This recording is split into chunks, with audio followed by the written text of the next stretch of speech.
Cambié a mi esposo por un hombre rico.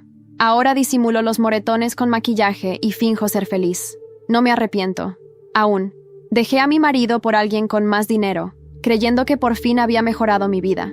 Ahora me la paso cubriendo moretones y ensayando excusas, atrapada en una pesadilla que yo misma construí. Pensé que estaba subiendo de nivel. Jamás imaginé que terminaría luchando solo por sobrevivir. Me llamo Mariana, tengo 28 años, y esta es la historia de cómo arruiné mi vida intentando mejorarla. Todo empezó con una app de citas, de esas donde contestas preguntas reales sobre ti, no solo subes tu mejor selfie con filtro. Ya estaba harta de la escena de las citas. Tipos que desaparecen, primeras salidas horribles, los que mandan mensajes a las 11 de la noche solo para preguntar, ¿qué haces? Fue entonces cuando apareció el perfil de Daniel. Sus fotos eran normales, nada del otro mundo. Unas caminatas, él con amigos, sin mucha producción. Pero sus respuestas se sentían sinceras de verdad. Cuando hicimos match y empezamos a platicar, él se acordaba de los detalles de lo que yo decía. Tipo, una vez le conté que me gustaba una banda indie super underground. Al día siguiente, me mandó mensaje diciendo que había escuchado algunas canciones de ellos. ¿Quién hace eso hoy en día? Nuestra primera cita fue en una cafetería súper coqueta en el centro de Ciudad de México. Llegué pensando que iba a tomar un café rápido y poner una excusa para irme, pero terminamos hablando por casi 4 horas. Daniel me escuchaba, o sea, de verdad me escuchaba. Hacía preguntas, se interesaba por lo que yo decía. Cuando le dije que tenía frío, se quitó la chaqueta al instante y me la dio, sin hacer ninguna insinuación ni esperar nada a cambio. Suena tonto, pero ningún hombre me había tratado como si realmente yo importara. Me fui pensando, ¿y si este sí es diferente? Todo avanzó rapidísimo después de eso. Nos vimos 3 veces solo en la primera semana. Al final del mes, ya casi vivíamos juntos. Daniel mandaba esos mensajitos tiernos de «Buenos días». Llegaba con mi café favorito cuando sabía que tendría un día pesado. Dejaba notitas escondidas en mi bolsa. Ya me habían pretendido antes, pero siempre parecía que lo hacían solo para ganar un trofeo. Con Daniel, sentía que él solo quería verme feliz. Y, sinceramente, era adictivo sentirse amada así. Pero si soy honesta, y ya no tiene caso mentir, había cositas que me molestaban desde el principio. En nuestro primer mes juntos, me llevó a un restaurante sencillo. Estuvo lindo, sí, pero nada digno de Instagram. Tuve que forzar el ángulo de la foto para que se viera bien. Y cuando mi amiga Paola nos invitó a un bar elegante en la terraza de un hotel, los tragos costaban como 400 pesos cada uno. Daniel sugirió que tomáramos solo uno ahí y luego fuéramos a un lugar más barato. Fingí que no me importaba, pero pensé, ¿eso es lo que me espera? ¿Siempre economizando? Traté de ignorar esa vocecita, pero siempre estaba ahí, diciéndome que yo merecía más. Daniel quería presentarme a sus amigos enseguida, pero yo le daba largas para presentarlo a los míos. Varias de mis amigas salían con hombres con dinero de verdad. Banqueros, tipos de TI, una hasta anduvo con un médico. Daniel trabajaba en logística en una empresa de distribución, estable, pero nada impresionante. Cuando por fin lo presenté, mis amigas fueron educadas, pero vi la mirada de Paola cuando él habló de su trabajo. Después me mandó un mensaje. Es lindo, solo que no te imaginaba con alguien así. Esa frase se quedó rebotando en mi cabeza más de lo que debería. Aún así, él era tan constante. Se acordaba del nombre de mi peluche de la infancia. Sabía cuál vino me gustaba. Nunca necesitó que le repitiera mi orden de café. Descubrió que mi flor favorita era la peonía, no la rosa. Se esforzaba tanto por entender mi forma de amar. Hasta compró un libro sobre el tema y marcó los pasajes que sentía que tenían que ver con nosotros. Dejaba el libro en la mesita con post-its, preguntándome qué opinaba. Mientras tanto, yo ni siquiera sabía cuál era su lenguaje del amor. Nunca le pregunté. Nunca puse atención. Él planeaba salidas basándose en detalles que yo había dicho semanas antes. Y yo, la mitad del tiempo estaba en el celular, viendo qué hacían mis amigas sin mí. Fui terrible, viéndolo ahora. Pero él nunca me reclamó. Solo seguía intentando. Y aún así, dije sí, cuando me pidió matrimonio. 11 meses después. El anillo era más pequeño de lo que esperaba, pero él mismo lo diseñó, trabajando con un joyero local para incluir detalles que recordaban momentos de nuestra historia. Todo el mundo decía que era el anillo de compromiso más considerado que habían visto. Lo subí a Instagram con el filtro perfecto y hasta tuvo un número decente de likes. Pero se notaba que algunas amigas se preguntaban por qué me estaba conformando. Paola incluso me lo dijo directo, en un brunch. ¿Estás segura de esto? Sabes que podrías tener a cualquiera, ¿verdad? Defendía a Daniel. Claro. Hablé de todas sus cualidades increíbles, pero una parte de mí pensaba lo mismo. La boda fue bonita, no fue esa super fiesta con la que siempre soñé, pero los papás de Daniel ayudaron como pudieron y los míos dieron lo que llamaron una contribución razonable. Compramos una casita sencilla en un barrio tranquilo, con buena ubicación para nuestros trabajos. Daniel se mataba trabajando, haciendo horas extras para buscar un ascenso. Yo trabajaba medio tiempo en una boutique, lo que me dejaba bastante tiempo para tener la casa ordenada y almorzar con mis amigas. Él nunca se quejó de pagar la mayoría de nuestras cuentas. Parecía feliz de mantenerme, hasta orgulloso. Cuando le agradecía por algo que me había comprado, siempre decía, «Para ti, nada es demasiado, Mari». Y me sentía amada, especial. Incluso mientras deslizaba el feed de Instagram viendo las fotos de los viajes de mis amigas, a lugares a los que nosotros no podíamos ir. Todo iba bien el primer año, hasta que a Daniel le pasaron por encima para el ascenso que esperaba. Llegó a casa con esa mirada derrotada, y traté de apoyarlo. Juro que lo intenté, pero no pude evitarlo y solté. Tal vez si te hubieras impuesto más en esa reunión del mes pasado. El esposo de Jason acababa de ser promovido, y ellos ya estaban viendo casas en Lomas de Chapultepec. Pensé que estaba motivándolo, pero hoy veo que solo estaba girando el cuchillo. Vi el dolor en sus ojos, pero seguí, sugiriendo que podría ser más seguro, más ambicioso, más todo lo que él no era. Daniel empezó a notar mis pullas. Una vez, cuando no pudo pagar una cena en ese restaurante nuevo súper exclusivo, suspiré y dije, «Está bien, podemos ir al de siempre». Me preguntó si estaba decepcionada de él, y le dije que no. Pero mi tono dijo que sí. A esas alturas, ya conocía todas sus inseguridades, el miedo a no ser suficiente, la ansiedad de no estar a la altura de los otros esposos de nuestro círculo social, y usaba eso como munición. Cuando estaba irritada, hacía comparaciones sutiles que sabía que dolerían. ¿Viste el viaje que hicieron Sara y Marcos este fin de semana? ¡Qué suerte!, ¿no? ¡Wow! ¿Ya viste el departamento nuevo de Paola? Nunca imaginé que mi vida daría un giro tan drástico al cruzar la puerta de aquel apartamento en el barrio de Salamanca, en Madrid. El mármol reluciente del vestíbulo y las lámparas de cristal colgando del techo contrastaban con el vacío que sentía en mi interior. Había dejado atrás a Daniel, un hombre que me amaba con sinceridad, por Arturo, un empresario adinerado cuya sonrisa encantadora ocultaba un alma oscura. Al principio, todo parecía un sueño. Cenas en restaurantes exclusivos, viajes a destinos exóticos y regalos costosos llenaban mis días. Pero pronto, las grietas comenzaron a aparecer. Las críticas sutiles sobre mi ropa, las miradas de desaprobación cuando hablaba con otros hombres, y finalmente, los empujones y gritos en la privacidad de nuestro hogar. Una noche, después de una discusión acalorada, Arturo me empujó contra la pared con tal fuerza que sentí cómo el aire escapaba de mis pulmones. Al día siguiente, cubrí el moretón en mi brazo con maquillaje y sonreí para las fotos en una gala benéfica. La máscara de la esposa perfecta debía mantenerse intacta. Fue en esa gala donde vi a Paola, mi antigua amiga, quien me había presentado a Tom Arturo. Sus ojos se encontraron con los míos, y por un instante creí ver una chispa de remordimiento. Pero rápidamente, su expresión se endureció, y se alejó sin decir una palabra. Esa noche, al regresar a casa, encontré una carta deslizada bajo la puerta. No tenía remitente, solo una frase escrita con tinta negra. «No estás sola». Mi corazón latía con fuerza mientras leía esas palabras una y otra vez. ¿Quién la había enviado? ¿Podía confiar en alguien en este mundo de apariencias y traiciones? Decidí investigar. Comencé a revisar los documentos de Arturo, sus correos electrónicos, sus llamadas. Descubrí transacciones sospechosas, nombres desconocidos y citas en lugares que nunca mencionaba. Cada hallazgo era una pieza más en el rompecabezas de su doble vida. Una tarde, mientras Arturo estaba en una reunión, recibí una llamada de un número desconocido. La voz al otro lado era femenina y suave. «Mariana, sé por lo que estás pasando. No estás sola. Hay más como tú. Nosotras podemos ayudarte». Antes de que pudiera responder, la llamada se cortó. Me quedé mirando el teléfono, sintiendo una mezcla de miedo y esperanza. ¿Quiénes eran esas mujeres? ¿Podía confiar en ellas? Esa noche, Arturo regresó más temprano de lo habitual. Estaba de mal humor, y su ira se desató sin previo aviso. Me gritó, me insultó, y finalmente, me golpeó. Mientras yacía en el suelo, con la mejilla ardiendo y el alma rota, supe que no podía seguir así. Al día siguiente, empaqué algunas pertenencias esenciales y me dirigí a un hotel discreto en el centro de Madrid. Desde allí, comencé a planear mi escape y, más importante aún, mi venganza. No solo contra Arturo, sino contra todos los que me habían traicionado y empujado a esta pesadilla.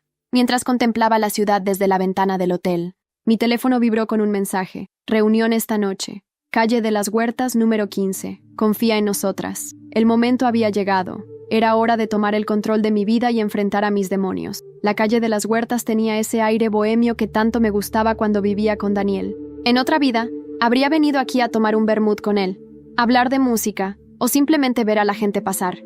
Pero esa noche, mis pasos eran otros, más pesados, más decididos. Llegué al número 15 a las 21:00 en punto.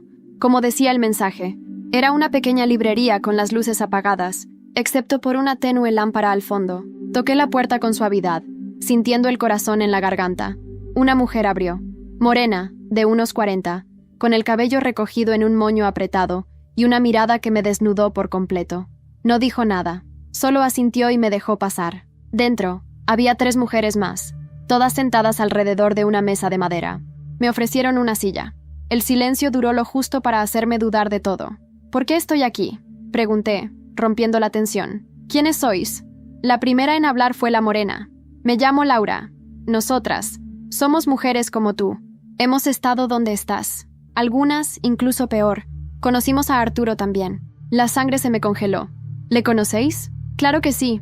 Intervino otra, una mujer rubia de acento catalán. A mí me dejó con una deuda de más de 30.000 euros. A Laura casi la mata. A Inés, bueno, Inés no está viva para contar su historia. Ese nombre, Inés, el mismo del diario que encontré en la mansión. Se me erizó la piel. ¿Inés? ¿La ex prometida? Laura asintió. Sus ojos se llenaron de lágrimas contenidas. Era mi hermana. Un silencio espeso cayó sobre la habitación. El aire se volvió denso, casi irrespirable. Yo tengo pruebas, dije, sacando una pequeña memoria USB de mi bolso. Transacciones ilegales, listas de nombres, documentos firmados por Arturo. Lo encontré todo. Laura la tomó con delicadeza, como si sostuviera un pedazo de justicia. Entonces, Mariana, ahora eres una de nosotras. En las semanas siguientes, empezamos a construir algo que jamás imaginé. Una red. Usábamos nombres falsos, correos cifrados, móviles descartables. Recopilábamos información, no solo sobre Arturo, sino sobre Paola, sobre los socios que lo protegían, los políticos que le debían favores, los periodistas que enterraban noticias por dinero. Cada día era un paso más hacia una venganza meticulosa. Pero también, cada día me acercaba más a mis propios abismos. Me preguntaba si me estaba convirtiendo en algo oscuro, si estaba perdiendo lo que quedaba de mí. Una tarde, saliendo de una de nuestras reuniones clandestinas en Malasaña, me crucé con Daniel. Fue como una bofetada emocional. Mariana, dijo, como si no supiera si tenía permiso para decir mi nombre. Daniel, hola. El silencio entre nosotros fue brutal. Me miró con los ojos tristes, no de dolor, sino de decepción. Pensé que estabas en Londres. Paola dijo que te habías ido con tu marido. Paola miente. Siempre mintió. Daniel frunció el ceño. Bajó la mirada. ¿Estás bien? No, pero lo estaré. Me tomó del brazo con suavidad. Lo que sea que estés haciendo, ten cuidado. Este mundo no es justo, y tú no eres como ellos. Le miré, por primera vez con claridad. No, Daniel, ya no soy como tú crees, pero voy a asegurarme de que nadie más sufra lo que yo sufrí. Me fui sin mirar atrás. Sentí el peso de su mirada en mi espalda. Un suspiro que olía a un pasado al que ya no pertenecía. Esa noche, al llegar a casa, tenía un sobre en la puerta. Dentro, una sola fotografía. Yo y Daniel, en una cafetería. Al dorso, escrito a mano. Sabemos dónde estás. No juegues con fuego. El fuego ya estaba encendido, y esta vez pensaba quemarlo todo. No dormí esa noche. Dejé la fotografía sobre la mesilla y me senté frente a la ventana del pequeño piso que alquilé con otro nombre, en el barrio de Chamberí. Estuve horas observando la calle, cada coche que pasaba, cada sombra. Sentía la adrenalina en la piel, como si me hubieran instalado una alarma en el alma. La amenaza no era una metáfora. Alguien nos había encontrado. Me habían encontrado. Y lo peor, sabían de Daniel. Lo primero que hice fue llamar a Laura. Contestó al segundo tono. ¿Estás sola? Sí, pero me han seguido. Me dejaron una foto con Daniel. Creo que nos están vigilando. Hubo un silencio tenso. Activa el protocolo rojo. Quema lo que tengas. Cambia de piso. Ya. Colgué. Respiré hondo y me moví rápido. Habíamos ensayado esto. El protocolo rojo era para cuando sabíamos que estábamos comprometidas. Tiré la cima a la taza del váter. Borré archivos del ordenador, rompí mi cuaderno rojo en pedazos y lo quemé en la cocina. Todo lo que me unía a Mariana Gómez desapareció en 30 minutos. Salí con una mochila, una sola muda y un pasaporte falso que decía que me llamaba Lucía Navarro. Era mi nueva piel. Caminé sin rumbo por calles estrechas hasta que llegué a una pensión antigua en Lavapiés. La dueña era una mujer mayor que no hacía preguntas. Me dio una habitación en el segundo piso, sin ventanas a la calle. Perfecta. Allí, en ese silencio espeso, empecé a reconstruir la información desde cero. Sabía que habían vaciado los archivos de mi portátil, pero no sabían lo que estaba en mi cabeza. Me pasé los siguientes días contactando con cada mujer de nuestra red. Algunas ya estaban en zonas rurales, otras habían huido del país, pero no todas. Una noche, mientras organizaba los datos desde un nuevo móvil, recibí un mensaje anónimo. Sabemos lo de Laura. Lo próximo será peor. Llamé a Laura. No contestó. Llamé a todas las demás, una por una. ¿Has hablado con Laura? Pregunté a Carla, la rubia catalana. La vi hace 3 días. Dijo que tenía una reunión importante con alguien de Hacienda. ¿Alguien de Hacienda? ¿Tú crees que nos traicionó? No. Laura no... Ella no haría eso, pero lo hizo. Esa misma noche, las noticias abrieron con un titular que me dejó paralizada. Desmantelan red ilegal de mujeres que extorsionaban a empresarios madrileños. Se sospecha de conexión con la muerte de una mujer desaparecida en 2021. Aparecieron imágenes, fotos nuestras pixeladas, lugares de reunión, nombres falsos, y al fondo, Laura, con las manos esposadas, siendo escoltada por la Guardia Civil. El mundo se me vino abajo. Corrí al baño, vomité. Me miré al espejo, con la cara pálida, los ojos hundidos. ¿Qué carajo estaba haciendo? ¿Me estaba convirtiendo en eso? Pero algo no encajaba. Si Laura nos había traicionado, ¿por qué estaba esposada? ¿Y por qué mencionaban la muerte de una mujer en 2021? Volví al móvil. Revisé los archivos que me quedaban. Entre ellos, una nota que Laura me había dejado en manos semanas antes. Si me atrapan, sigue el nombre. Violeta Rivas. Ella tiene lo que necesitas. Violeta Rivas. Ese nombre me sonaba algo de la universidad o de un periódico. Me costó horas recordarlo, pero finalmente encontré la conexión. Una periodista que investigaba redes de explotación encubiertas entre empresarios y políticos en Madrid. La última vez que publicó fue en 2021. Después, desapareció. ¿Era ella la muerta que mencionaban en la noticia? Decidí encontrarla. Viajé a Toledo, donde sabía que vivía su familia. Me presenté como una antigua colega, pero lo que encontré allí me dejó helada. Violeta no estaba muerta, vivía escondida, y tenía una habitación entera dedicada a Arturo y su red. ¿Tú eres Mariana?, me dijo. Apenas abrí la boca. Laura me dijo que vendrías, y ahí lo supe. Laura no nos había traicionado. Nos estaba protegiendo, desde adentro. Vas a tener que ser más fuerte de lo que jamás imaginaste, me dijo Violeta, con una mirada que no perdonaba. Porque lo que viene ahora es guerra. Nunca había estado en una habitación como esa, no por lo que había en ella, sino por lo que significaba. Paredes cubiertas de recortes de periódicos, fotografías en blanco y negro, mapas con chinchetas de colores, carpetas rotuladas con nombres que helaban la sangre. Era como entrar en la mente de alguien que había pasado demasiado tiempo con el mal frente a los ojos. Violeta me observaba con atención. No había cordialidad en ella, ni compasión, solo una voluntad de hierro. Me ofreció un té, que rechacé. No podía tragar nada. ¿Cuánto tiempo llevas escondida? Desde el día que publiqué sobre los contratos fantasma del Ayuntamiento de Madrid. Arturo estaba en la lista. Al día siguiente, me siguieron. Me amenazaron. Intentaron atropellarme. Lo entendí. Tenía 2 opciones: desaparecer o morir. Elegí lo primero. ¿Por qué ayudarme a mí? Porque tú estás en el ojo del huracán. Y porque Laura confió en ti. Aunque no lo creas, estás más cerca de destruirlo todo que cualquiera de nosotras. Me mostró una carpeta con mi nombre, mi foto, mi antigua dirección, incluso el número de la seguridad social de mi madre. Sentí que el suelo desaparecía bajo mis pies. ¿Me estáis vigilando? Te estamos protegiendo, Mariana. Si no hubieras seguido instrucciones, ya estarías muerta. Arturo no es un simple maltratador. Es parte de una red de favores, corrupción, trata y silencios comprados. ¿Y cómo lo destruimos? Desde adentro. Pero para eso, tienes que volver con él. ¿Estás loca? No te pido que vivas con él. Solo que te acerques, que te ganes su confianza, que lo hagas bajar la guardia. Eres la única que puede hacerlo. A ti te creyó. Te amó a su manera retorcida. Me quedé en silencio. Recordé sus manos en mi cuello, la forma en que me hacía sentir como un objeto que le pertenecía. Volver a eso sería como meter la cabeza en la boca del lobo. Pero también recordé a Inés, a Laura esposada, a Daniel preocupado, a mí misma, rota en el suelo de aquel baño de mármol, deseando desaparecer. Lo haré, pero necesito saber todo. Durante horas, Violeta me desglosó la red de Arturo. Empresas fachada en Valencia, cuentas en paraísos fiscales, fiestas privadas con jueces, sobornos a comisarios, todo conectado, todo sucio. Paola también está metida, añadió. Es una de las caras públicas. Relaciones públicas para maquillar la podredumbre. Ella te introdujo porque eras el perfil ideal. Bonita, frágil, manipulable. Te estudió. No fue casualidad. Me tragué la rabia. Paola, mi mejor amiga, había jugado conmigo como si fuera una ficha. Sonreía mientras me vendía al mejor postor. No era solo venganza lo que sentía ahora. Era una necesidad visceral de justicia. Esa misma noche, me fui de Toledo con un plan claro. Volvería a Madrid.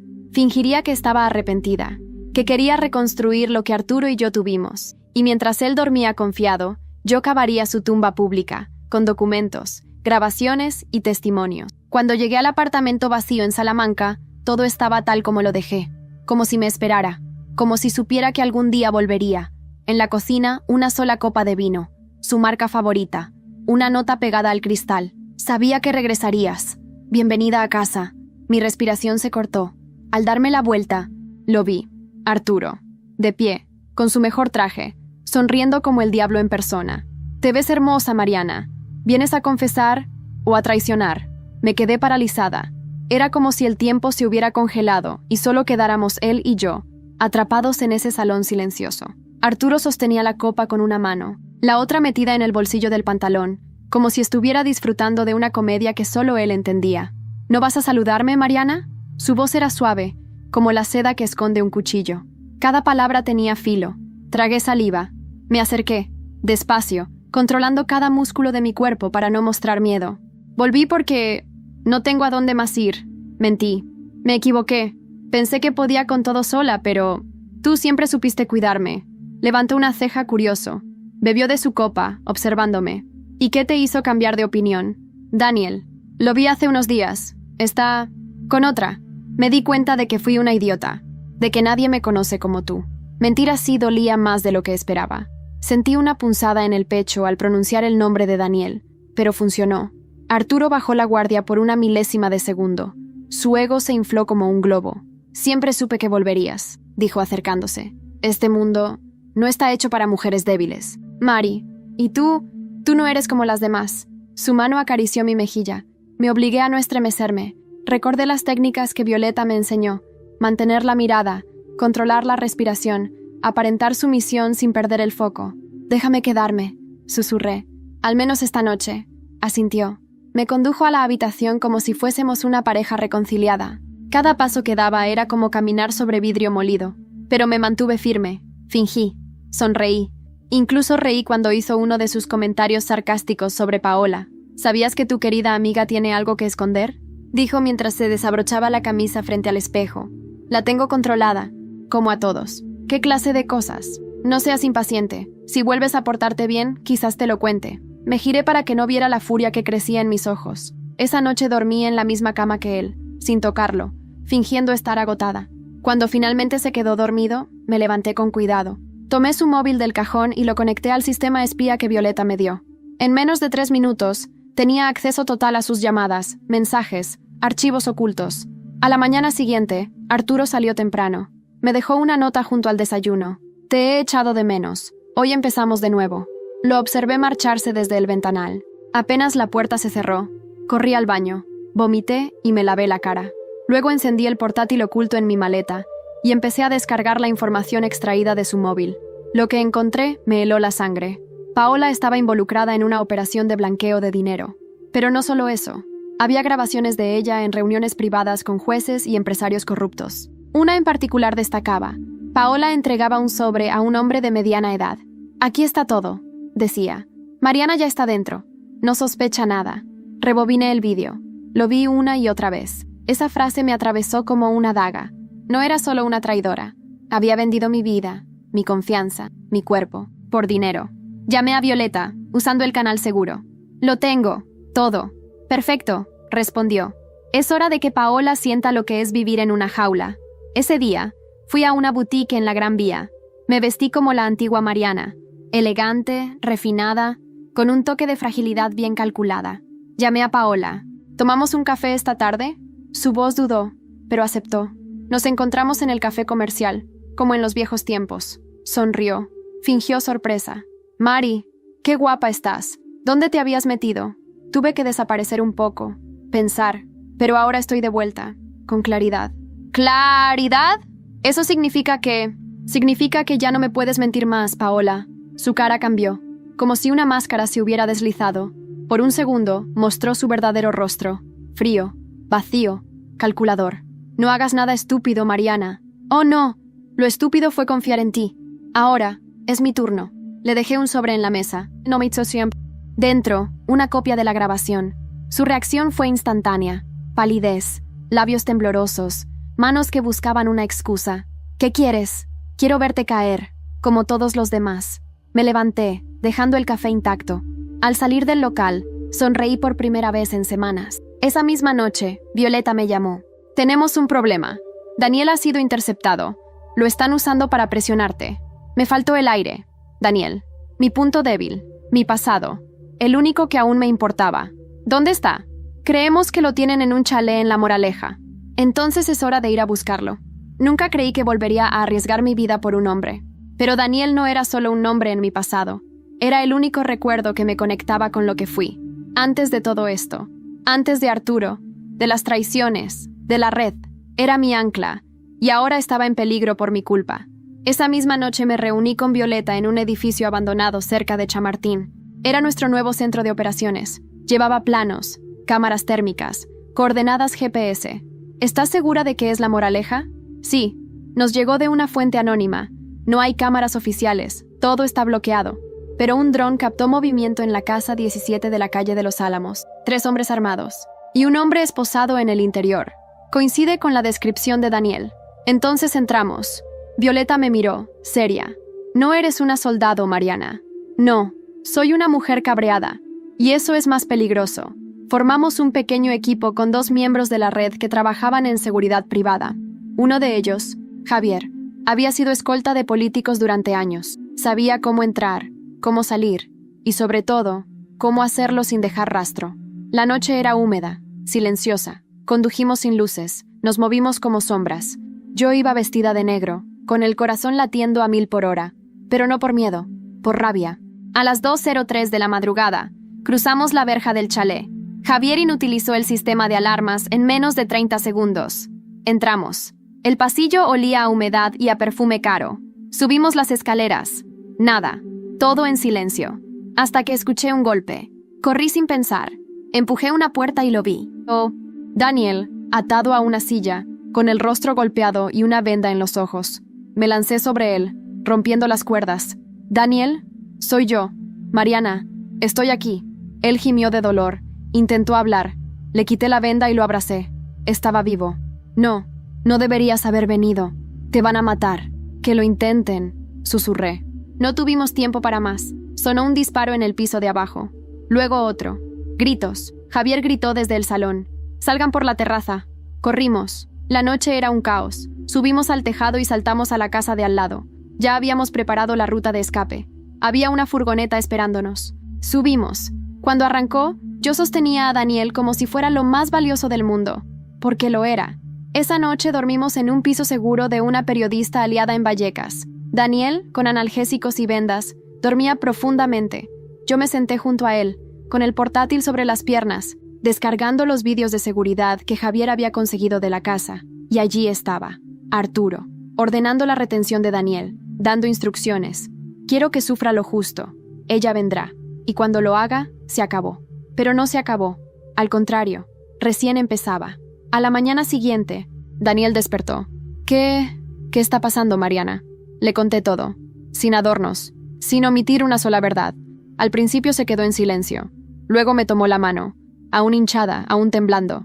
No sé si puedo procesar todo esto, pero si vas a hundir a ese cabrón, yo estaré contigo, aunque sea para vigilarte mientras duermes. Reí, por primera vez en meses, un sonido real, humano, vital. Pasamos los siguientes días planificando los siguientes movimientos. Ahora Arturo sabía que yo había cruzado la línea, que no era su víctima, que no tenía miedo, y eso lo volvía peligroso. Entonces llegó un correo de Violeta con una simple línea. Acaba de comprarse una villa en Marbella. Sale mañana a mediodía. Sabíamos que era nuestro momento. Con esa información, y todo lo que teníamos, podríamos actuar. Pero no como antes. Esta vez sería público, legal, irrefutable. Yo hablaría. Iba a grabar una confesión, mostrar pruebas, revelar todo. La caída de Arturo comenzaría con mi voz, pero justo cuando estábamos montando el set, recibí una llamada de un número desconocido. Contesté. «Hola, Mariana», dijo una voz que no reconocí. «¿Quieres que Daniel viva? Entonces, no hables». Me quedé helada. La línea se cortó. Al girarme, Daniel ya no estaba en la habitación. Grité su nombre. 1, 2, 3 veces. Nada. Solo silencio. Corrí por cada habitación del piso de Vallecas como una loca. Busqué en el baño, en la cocina, hasta en los armarios. Lo llamé por el móvil, pero no lo tenía consigo. Y entonces lo supe. No se había ido. Se lo habían llevado. Otra vez. Volví a escuchar la llamada en mi cabeza. Esa voz tranquila y letal. ¿Quieres que Daniel viva? Entonces, no hables. Me senté en el suelo, con el pecho subiendo y bajando a una velocidad que dolía. Violeta llegó 20 minutos después. Me encontró con el portátil abierto, intentando rastrear la llamada. «Ya lo saben», dije sin mirarla. «Saben que vamos a hablar. Y se han llevado a Daniel otra vez. Lo esperaban. No fue un secuestro. Fue un intercambio». La miré, incrédula. ¿Intercambio? Daniel fue solo. Se entregó. Pensó que si lo hacía, tú estarías a salvo. Dejó una nota en el baño. La encontré donde Violeta dijo. En la parte trasera de un frasco de ibuprofeno. Escribió con mi pintalabios, como si no tuviera otra cosa. «Te amo. Haz lo que tengas que hacer. No dejes que todo esto nos defina. Hazlo por ti. Y luego, por mí». Lloré. Como una niña. Como una mujer rota. Como alguien que ya no podía cargar con más pérdidas. Pero también me levanté. Esa noche no dormí. Edité el vídeo. Monté las pruebas, las grabaciones, las imágenes, las conversaciones. Lo empaqueté todo en un archivo protegido.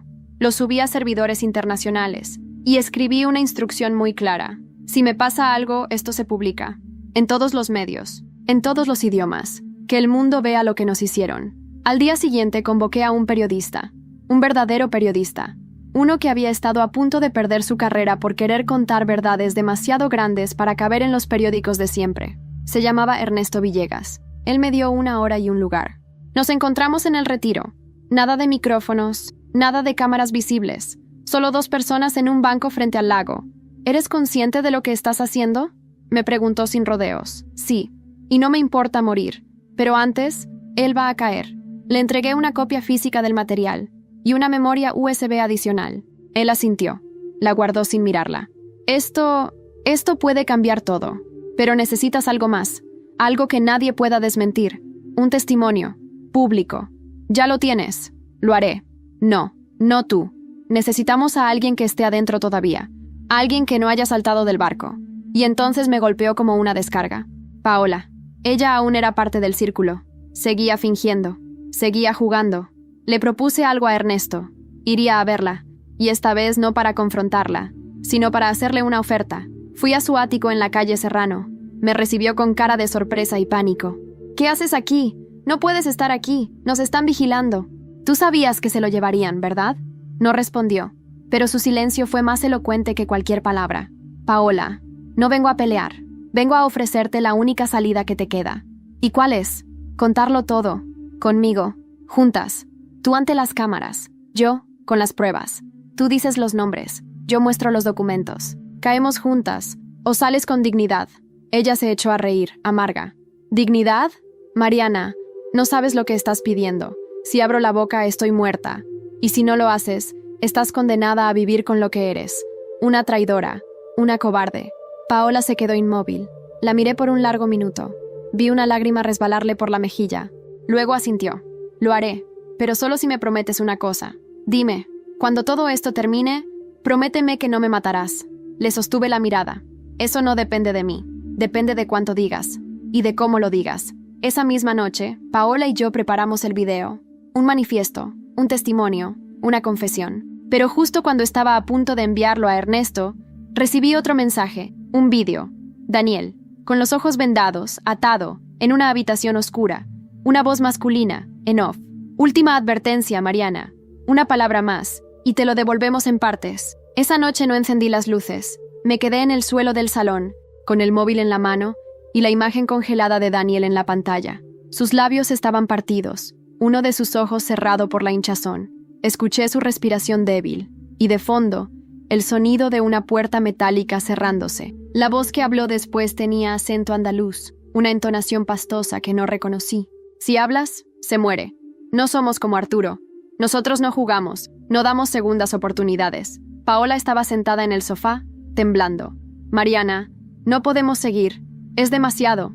La miré, destruida, pálida, sin una gota de maquillaje, sin su máscara habitual. ¿Demasiado para quién, Paola? ¿Para ti? ¿Que estuviste en reuniones donde se vendían mujeres como si fueran copas de champán? ¿O para mí, que tuve que enterrar a Inés en mi memoria solo para poder seguir respirando? Ella bajó la cabeza. No respondió. Daniel no tiene la culpa. Nunca la tuvo. Pero ahora está pagando por todos. Tomé el portátil. Abrí la carpeta de los archivos finales. Tenía todo listo. El vídeo, los audios, los documentos. Pero no lo subí. No todavía. Sabía que si lo hacía en ese momento, era una sentencia de muerte para él. No podía arriesgarme. No aún. Entonces tomé una decisión distinta. Una que ni Violeta aprobaba. Ni Javier, ni Ernesto. Iba a negociar. Al día siguiente, fui sola al despacho de uno de los abogados de Arturo.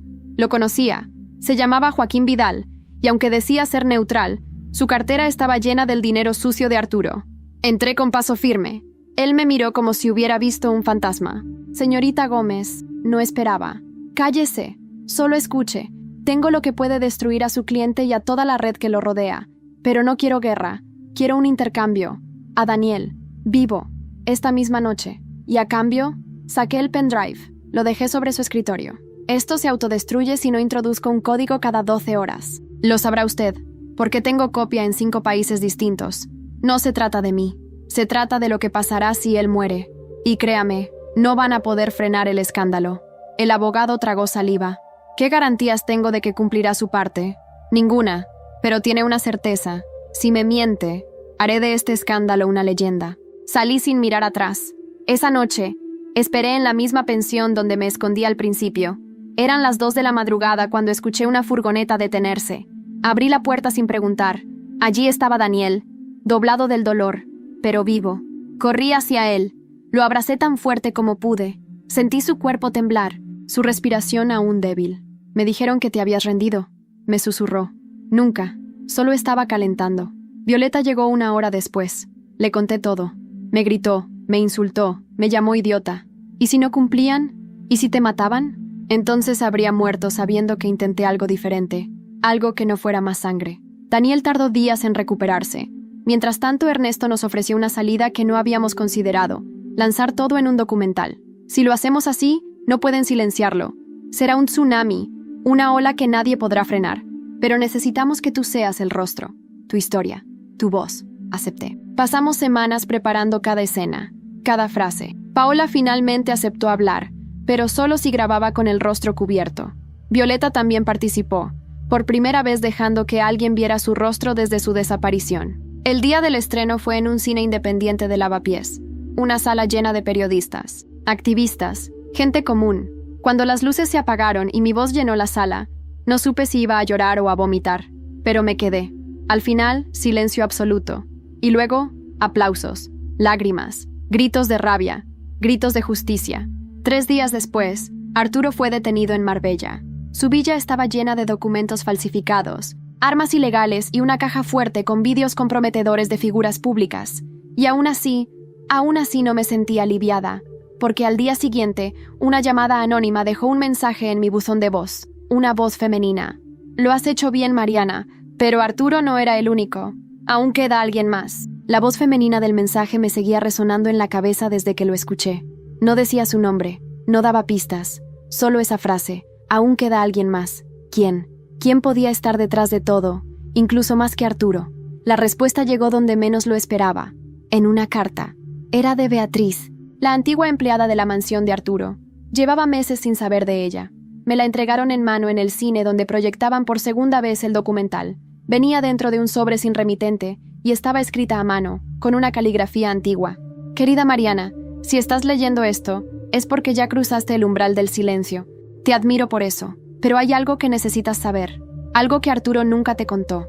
Algo que tus propios padres nunca te dijeron. Él no era el primero en tu vida. Solo era un eco de una herida más vieja. Tu madre, Marta, fue una de nosotras. Y murió por eso. Me temblaron las manos. Volví a leerla 3 veces. ¿Mi madre? ¿Una de ellas? ¿Qué demonios significaba eso?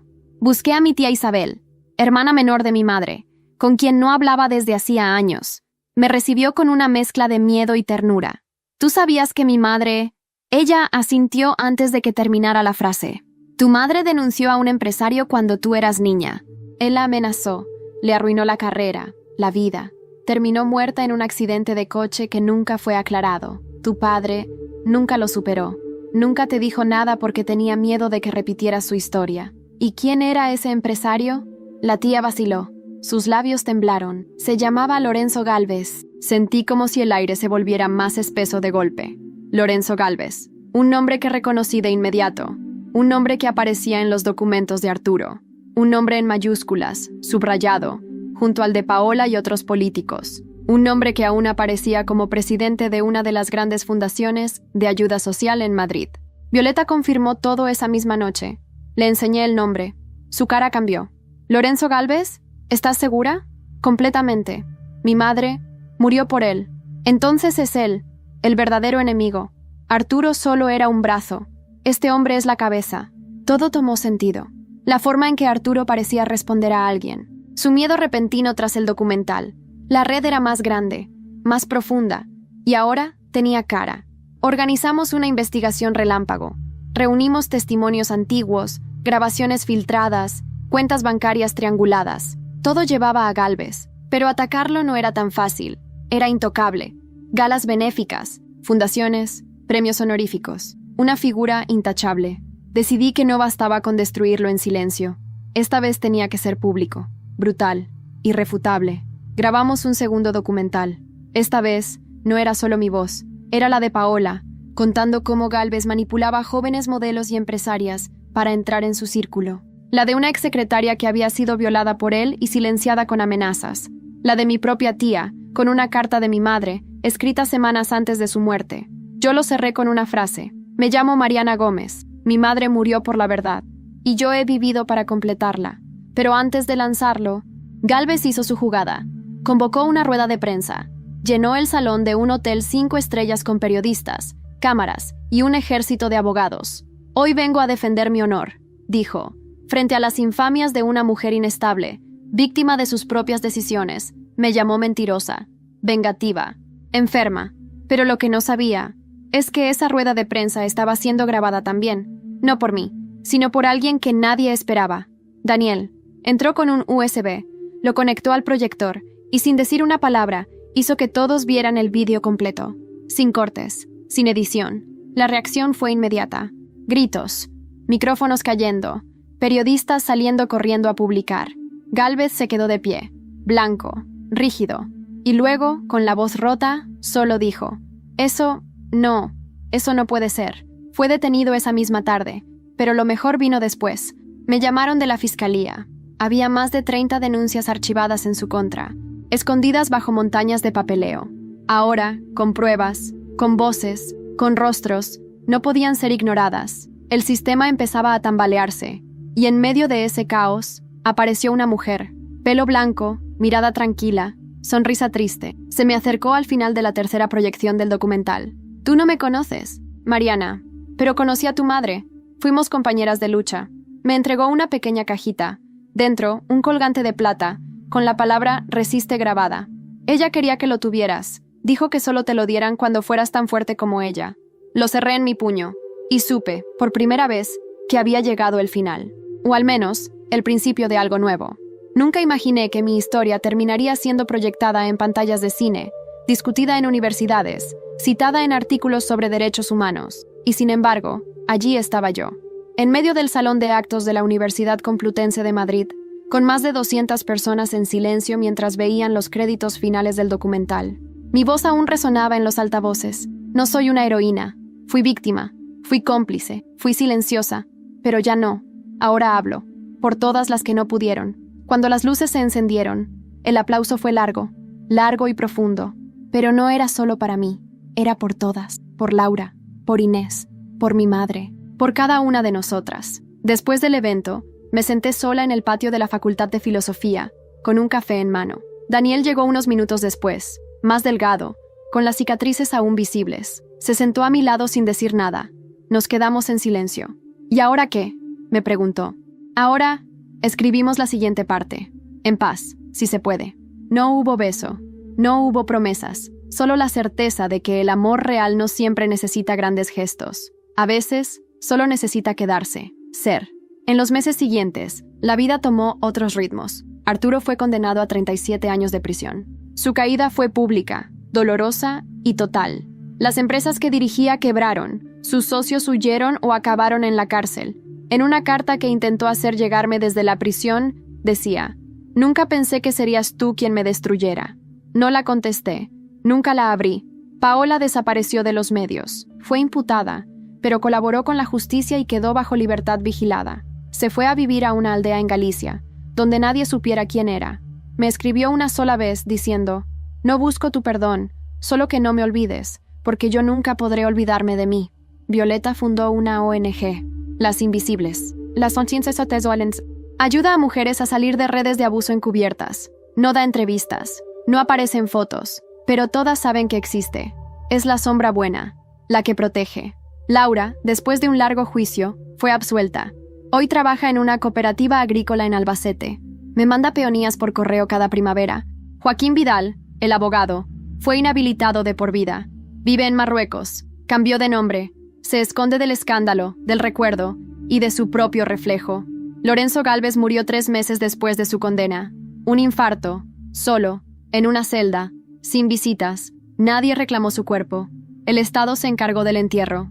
Daniel se convirtió en escritor.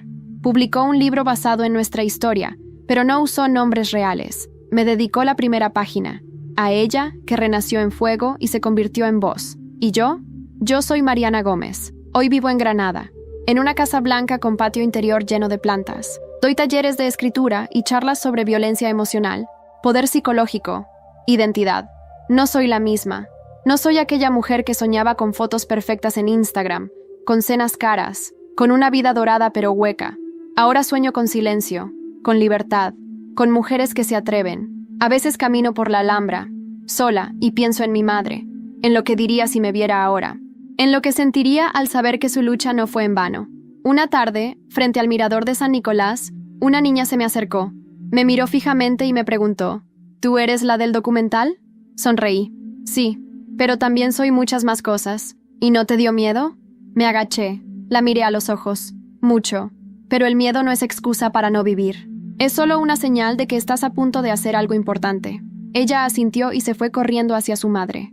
Yo cerré los ojos, respiré hondo, y por primera vez en años sentí paz.